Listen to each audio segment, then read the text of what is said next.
கண் வைத்த பின்னாலே கை வைக்க கூடாதா?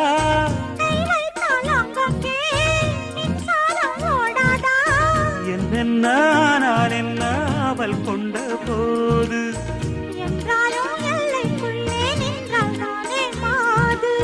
மார் மீதும் தோள் மீதும் சாய்ந்திருக்க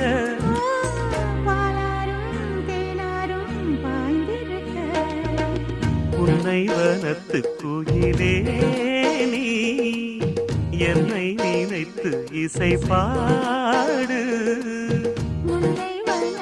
குளிரே நீ என்னை